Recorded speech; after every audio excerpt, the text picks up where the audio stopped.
Витрины Музея боевой славы дополнились тематикой СВО. Уникальная экспозиция раскрывает ключевые события, значимые моменты через артефакты, документы и материалы, объединенные общей историей и памятью.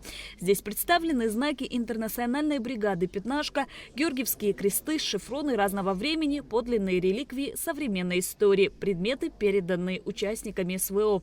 Выставка заинтересовала гостей музея.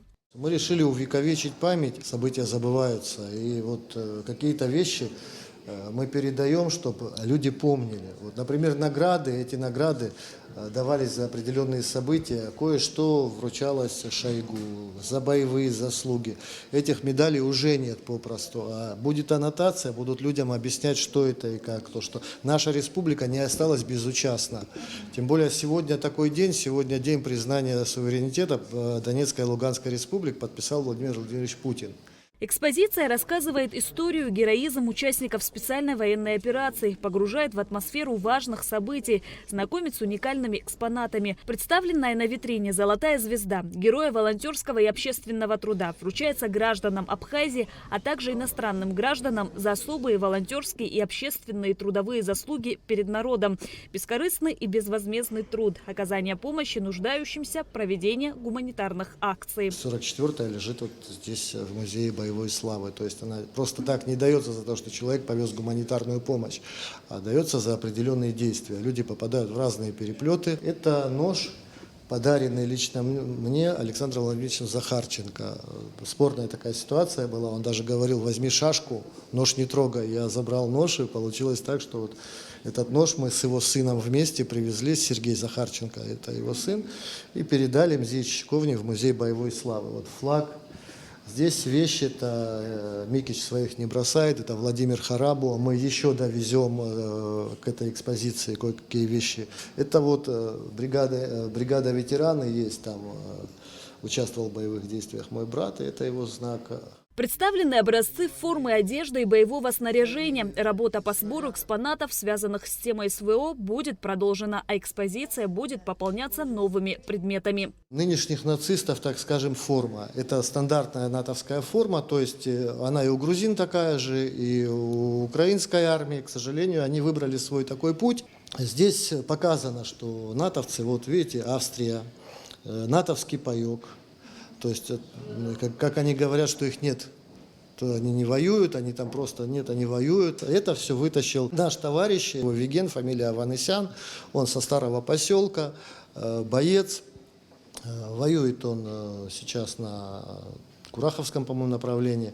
В общем, на Авдеевском направлении он это все засунул в мешок, написал свое имя, оно вот там вот на вишмешке с другой стороны написано, и говорит: если что-то со мной случится, говорит, не дай бог, я, говорит, хочу, чтобы это уехало в Абхазию, вы передайте, значит, ну, слава богу, с ним все хорошо, жив-здоров. Вот. А это, ребята, вот эти два орудия, значит, так скажем, с интербригады «Пятнашка», наши друзья. Единственное, что ошибка, их помыли. Надо было именно в таком состоянии. В рамках мероприятия семьям погибших добровольцев были вручены георгиевские кресты первой степени. Нестеров Алексей Геннадьевич. Лев, иди сюда, Лев. Кутар Баат Муршотович. Это сын погибшего парня, погибшего нашего брата. И еще есть один боец, который именно под нашим флагом воевали на Донбассе. Вот два человека, это Глухих Тимофей Иванович. Вот наш брат, я хочу вручить ему сразу две награды. Медаль Министерства обороны Республики Абхазия и Георгиевский крест, который ты заслужил еще в 2014 году. Подойди сюда, пожалуйста.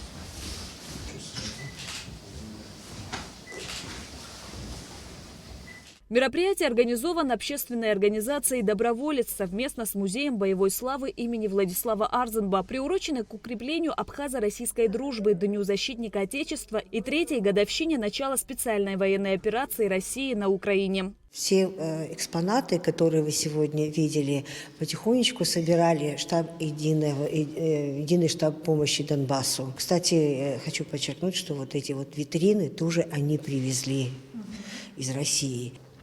Для нас это любая экспозиция – это часть нашей истории.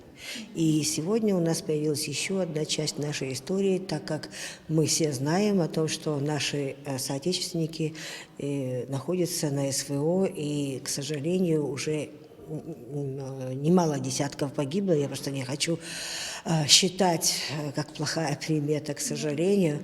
И вот для нас важно сохранить память о них, память нашей истории, нашей общей истории с Россией, положительной нашей истории с Россией. Вещи, которые, видите, они сделаны из снарядов. И еще до начала СВО сюда приезжали из Донбасса люди, и депутаты, и общественные деятели, и они вот приносили и оставляли в музее вот эти вот реликвии. Для нас это очень дорого. Это ранняя экспозиция о событиях в Донецке, в Донбассе. Экспозиция открыта на постоянной основе. Она доступна для всех посетителей музея. Шазина Ханагуа, Ильдар Дамиров, Абхазское телевидение.